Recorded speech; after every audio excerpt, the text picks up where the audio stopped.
তিনটা আসামির নাম কেটে দেওয়া হয়েছে এবং অন্য যারা এটার সাথে সম্পৃক্তই না তাদের নাম এটা জড়ানো হয়েছে।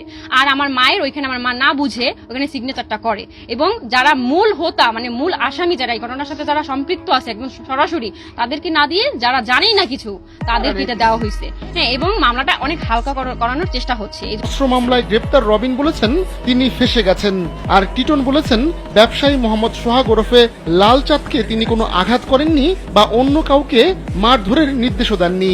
আদালত থেকে বেরিয়ে আসার সময় রবিন সাংবাদিকদের জানান সারা দেশের মানুষ জেনে গেছে তিনি দোষী। ৮ দিন পর তার পর্তুগালের ফ্লাইট। রবিন আরো বলেন, আমি ফাইসা গেছি, ঘটনাস্থলে ছিলাম না, সন্দেহের কারণে আমাকে গ্রেপ্তার করেছে, আমার জীবনটা শেষ।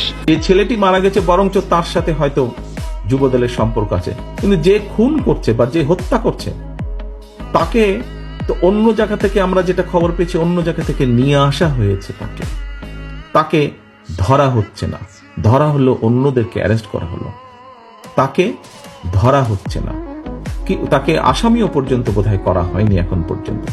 কেন হয়নি, কেন ধরা হচ্ছে না?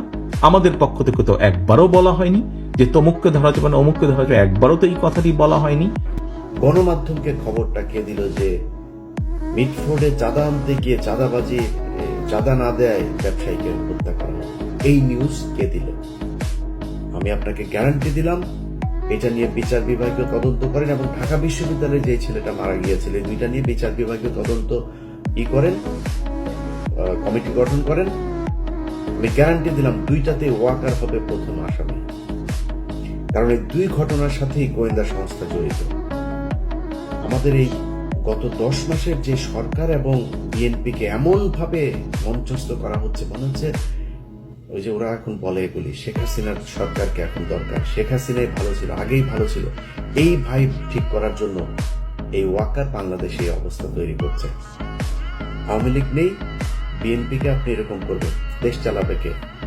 জরুরি শাসন দরকার। That's what Walker wants.